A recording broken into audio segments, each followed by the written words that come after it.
அதிசயங்கள் பல காட்டுபவர் அண்ணாமலையார். அன்னைக்கு மட்டும் இல்லை, இன்னைக்கு வரைக்கும். தீபத்துக்கு சாயந்தரம் 3 மணிக்கு என்னுடைய வர்ணனையை கோயில்ல ஆரம்பிச்சேங்க. மழை, மக்களால உட்காரவே முடியலை, யோசிச்சாங்க. அவங்களையெல்லாம் உட்கார வச்சு சிவபுராணம் பாராயணம் பண்ணிட்டு இருந்தோம். நிறைவு செய்யற நேரத்துல மழை திடீர்னு கொஞ்சம் கொஞ்சமா அதிகமாயிடுச்சு. அப்படியே மக்கள் எல்லாம் கொஞ்சம் கொஞ்சமா கலைய ஆரம்பிக்கும் போது எனக்குள்ள ஒரு வேகம் வந்தது பாருங்க. மக்களை பார்த்து சொன்னேன், யாரும் கலையாதீங்க, அப்படியே உட்காருங்க.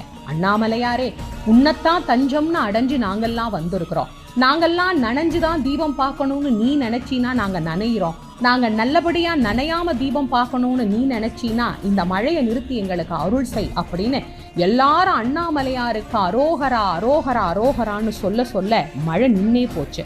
அப்ப நின்ன மழை தான் தீபம் முடிகிற வரைக்கும் வரவே இல்லைங்க. அன்னைக்கு மட்டும் இல்ல, இன்னைக்கு வரைக்கும் அதிசயம் காட்டுறவர் அண்ணாமலையார்.